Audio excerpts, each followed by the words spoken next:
পদত্যাগের জন্য কয়েক সপ্তাহ চাপে থাকার পর শেষমেশ প্রধানমন্ত্রিত্ব ছাড়ার ঘোষণা দিয়েছেন জাস্টিন ট্রুডো। একই সঙ্গে তিনি নিজ দল কানাডার লিবারেল পার্টির নেতৃত্ব থেকেও সরে দাঁড়াচ্ছেন। এই ঘোষণার মধ্য দিয়ে ট্রুডোর রাজনৈতিক জীবনের দীর্ঘ এক অধ্যায়ের অবসান ঘটতে যাচ্ছে।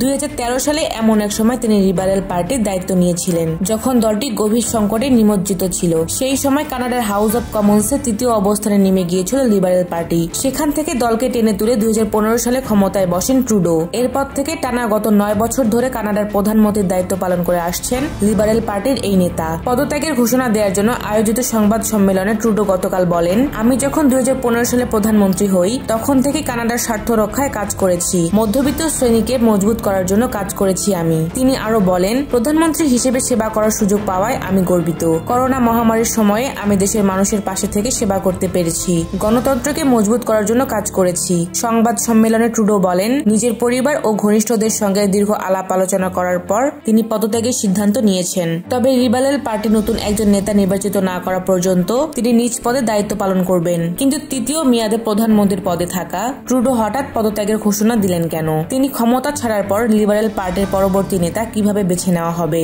চাপে ছিলেন ট্রুডো। এবছর কানাডার সাধারণ নির্বাচন হওয়ার কথা রয়েছে। আগামী 20 অক্টোবরের মধ্যে নতুন নির্বাচন অনুষ্ঠিত হবে বলে জানা যাচ্ছে। কিন্তু তার আগেই দলের নেতৃত্ব ও প্রধানমন্ত্রিত্ব ছাড়তে বাধ্য হলেন জাস্টিন ট্রুডো। নির্বাচনকে সামনে রেখে ইতিমধ্যে কানাডায় বেশ কিছু জনমত সমীক্ষা চালানো হয়েছে। সেখানে দেখা গেছে কয়েক বছর আগেও জনপ্রিয়তার শীর্ষে থাকা ট্রুডো ক্রমেই ভোটারদের আস্থা হারাচ্ছেন। এর অর্থ হলো এবারও যদি তিনি লিবারেল পার্টির নেতৃত্বে থাকেন তাহলে দলটি আগামী নির্বাচনে হেরে যেতে পারে। ফলে বিষয়টি নিয়ে বিরোধীদের পাশাপাশি নিজ দলের ভিতর থেকেও বেশ চাপে ছিলেন ট্রুডো। লিবারেল পার্টির সদস্যরা গত গ্রীষ্মকাল থেকেই প্রধানমন্ত্রীকে ইস্তফা দেওয়ার জন্য চাপ দিয়ে আসছিলেন। ওই সময় টরন্টোর একটি উপনির্বাচনে কনজারভেটিভদের কাছে ব্যাপক ভোটে পরাজিতও হয় লিবারেলরা। গত ডিসেম্বর মাসে জনমত সমীক্ষার ফলাফলে দেখা যায় যে কানাডার নাগরিকদের মধ্যে মাত্র 22% ট্রুডোর নেতৃত্বে ভরসা রাখেন। 2015 সালে তিনি প্রধানমন্ত্রী হওয়ার পর গত 9 বছরে জনসমর্থন এত কমে যাওয়ার ইঙ্গিত দেখা যায়নি। টরন্টোয় বিবিসির সংবাদদাতা জেসিকা মার্ফি বলেছেন, কানাডার রাজনৈতিক অস্থিরতা এমন একটা সময় দেখা দিল যখন দেশটি অর্থনৈতিক কয়েকটি চ্যালেঞ্জের মুখে পড়তে চলেছে, যার মধ্যে একটা উল্লেখযোগ্য কারণ হলো মার্কিন যুক্তরাষ্ট্রের প্রেসিডেন্ট হিসেবে ডোনাল্ড ট্রাম্প শপথ নিতে চলেছেন আগামী 20 জানুয়ারি। তিনি আরো বলেন, ট্রাম্প বলেই দিয়েছেন যে কানাডা যদি অনুপ্রবেশকারীদের এবং বেআইনি মাদক আমেরিকায় প্রবেশের উপর নিয়ন্ত্রণ করতে না পারে তাহলে কানাডা থেকে আসা পণ্যের উপরে তিনি 25% কর আরোপ করবেন। এই পরিমাণ কর কানাডার অর্থনীতিকে শেষ করে দিতে পারে। বিষয়টি অনুধাবন করতে পেরে গত মাসে পদত্যাগ করেন কানাডার অর্থমন্ত্রী ক্রিস্টিয়া ফ্রিল্যান্ড। এই কঠিন চ্যালেঞ্জ আসলে কতটা অনুধাবন করতে পেরেছেন ট্রুডো সে ব্যাপারে সন্দেহ প্রকাশ করে ডিসেম্বরের মাঝামাঝি হঠাৎই ইস্তফা দেন দেশটির অর্থমন্ত্রী ক্রিস্টিয়া ফ্রিল্যান্ড, বলছিলেন জেসিকা মার্ফি। মূলত এই ঘটনার পর থেকেই ট্রুডোর উপরে পদত্যাগের চাপ বাড়তে থাকে। পার্লামেন্ট অধিবেশন স্থগিত। তৃতীয় মেয়াদে প্রধানমন্ত্রীর দায়িত্ব পালন করা ট্রুডো বলেছেন যে বিশ্ব বর্তমানে একটি জটিল সময় পার করছে। এমন একটি সময় কানাডাকে সঠিক পথে পরিচালিত করার জন্য দেশটির পার্লামেন্টে নতুন নেতৃত্ব প্রয়োজন। এই অবস্থায় আগামী 24 মার্চ পর্যন্ত পার্লামেন্ট অধিবেশন স্থগিত করা হয়েছে।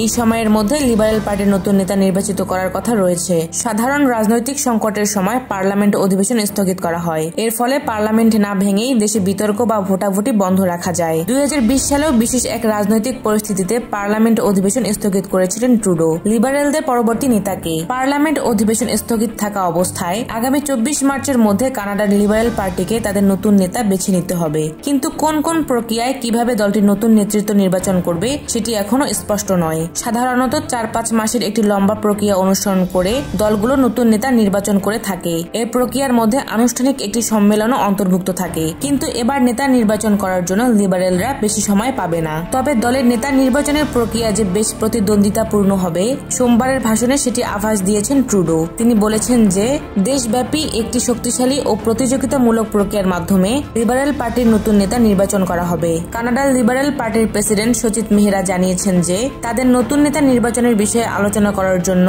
খুব শীঘ্রই একটি দলের শীর্ষ নেতারা বৈঠকে বসবেন। ট্রুডোর উত্তরসূরি কি হতে যাচ্ছেন সেটি এখনো পরিষ্কার নয়, তবে বেশ কয়েকজনের নাম শোনা যাচ্ছে। তাদের মধ্যে ট্রুডো সরকারের সাবেক উপপ্রধানমন্ত্রী ও অর্থমন্ত্রী ক্রিস্টিয়া ফ্রিল্যান্ড, পরিবহন মন্ত্রী অনিতা আনন্দ এবং কানাডার কেন্দ্রীয় ব্যাংকের সাবেক কর্মকর্তা মার্ক কার্নির নাম বেশ আলোচনায় রয়েছেন। তথ্যসূত্র